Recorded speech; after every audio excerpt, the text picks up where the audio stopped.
it's hard to wrap your mind around, but the angelic world, the spiritual world, it's not all material. I've told you this a whole bunch of times. It is material. There is physical. It's not all material. And these angels open up a gate that it's crazy what happens here, but this bottomless pit, it's on earth. They use the term twice. It means depthless pit, abyss, deep, bottomless. So that's what it is. That's what it is. And listen, John gives us a description of what happens when the smoke comes out. What does he say? He says this smoke actually darkens the sky and darkens the sun.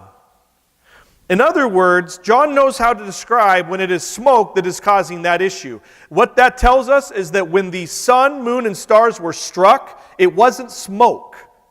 The literal stars, the literal moon, and the literal sun, those things themselves were struck. It wasn't an issue of smoke, because John certainly knows how to describe that when it happens, and it happens here. So you just let the text speak, and you let it interpret itself. Right? The best interpretation of the Bible is the Bible. Right? You just let it speak for itself.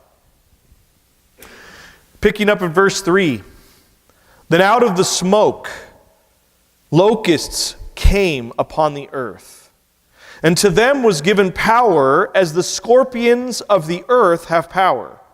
They were commanded not to harm the grass of the earth or any green thing or any tree, but only those who do not have the seal of God on their forehead.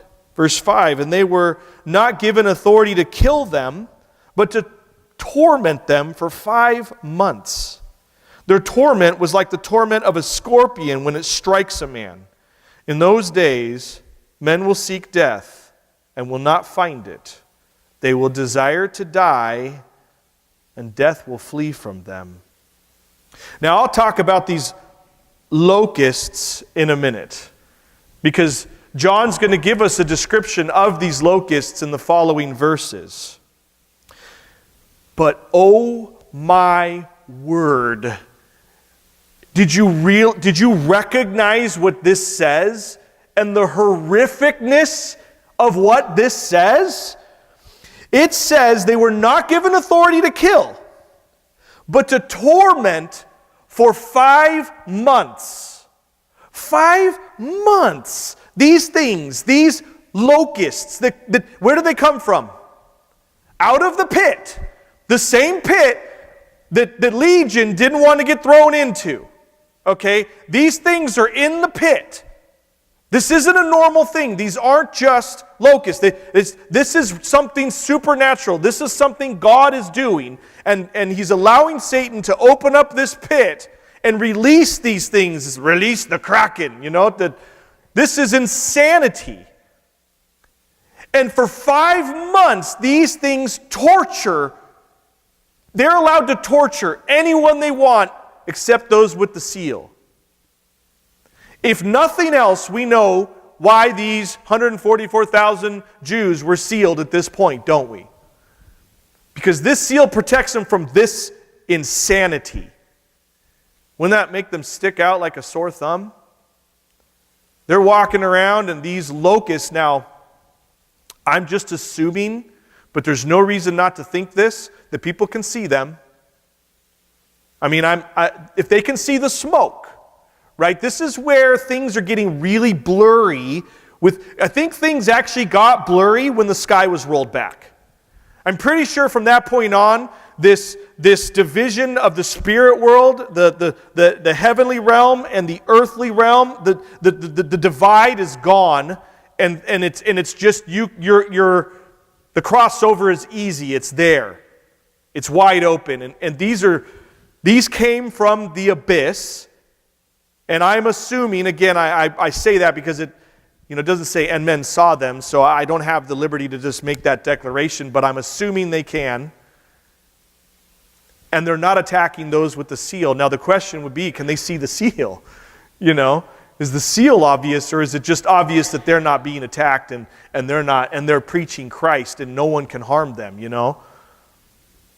Anywho, you definitely want to have the seal during this event.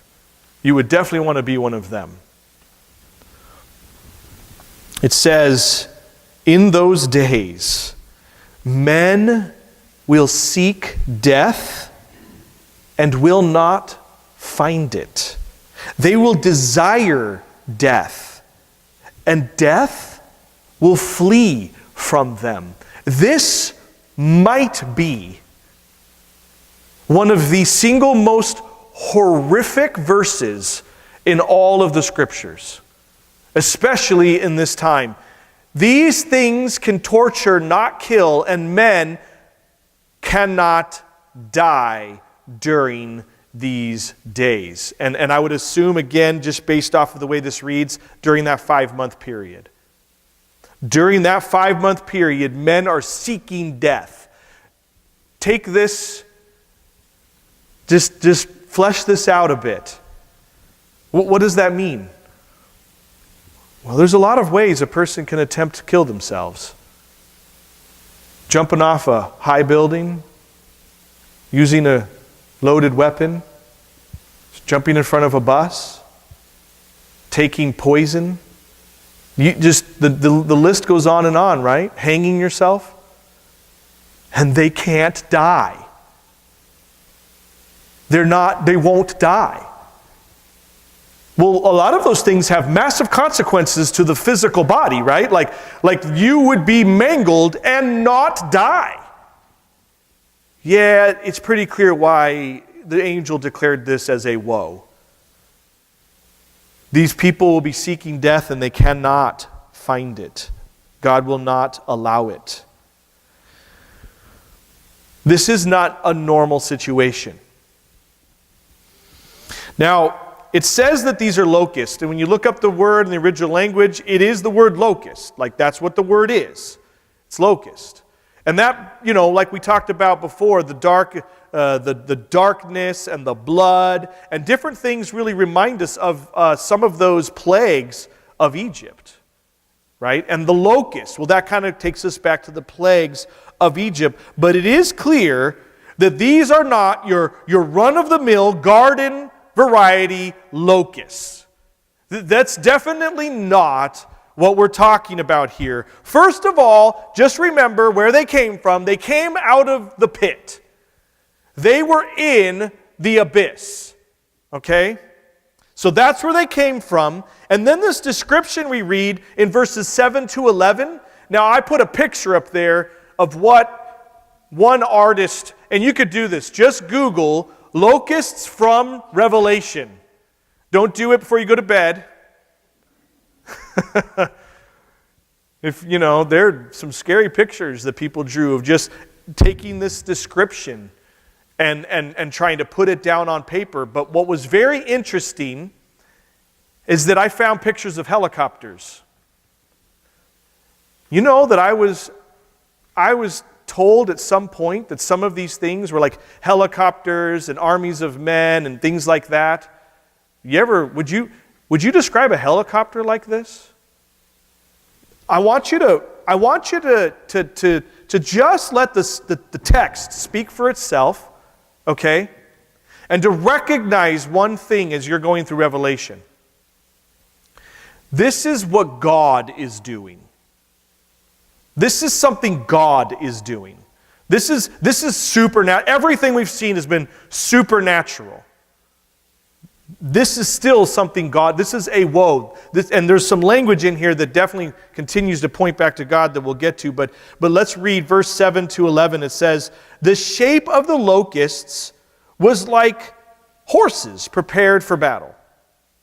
Had John seen horses? Yeah, he knew what a horse looked like. So if these were just horses, because I've heard, an EMT goes off, and so there's no hardware, so these are horses. No, John knows what a horse is like. Why would he call a horse a locust? And by the way, they came out of the pit. Okay, so let's go on. They were prepared, on their heads were crowns of something like gold, and their faces were like the faces of men. It's not a horse, nor is that a locust. These are John describing these things, right? They had hair like a woman's hair, and their teeth were like lion's teeth. And they had breastplates like breastplates of iron, and the sound of their wings, okay, they have wings. They're not horses. And the sounds of their wings were like the sounds of chariots and many horses running into battle. They had tails like scorpions, and there were stings in their tails. Their power was to hurt men for 5 months, and they had as king over them the angel of the bottomless pit, whose name in Hebrew is Abaddon, but in the Greek his name is Apollyon. These are not helicopters. The only reason that you would go to there, you would move to helicopters, is you're trying to dismiss the spiritual reality, the fact that the doors are wide open and things of that reality are coming into our reality. There's no line there anymore. The pit is open, and these locusts come out of the pit. That's what's happening. This is just letting the text speak for itself. And that's what's happening.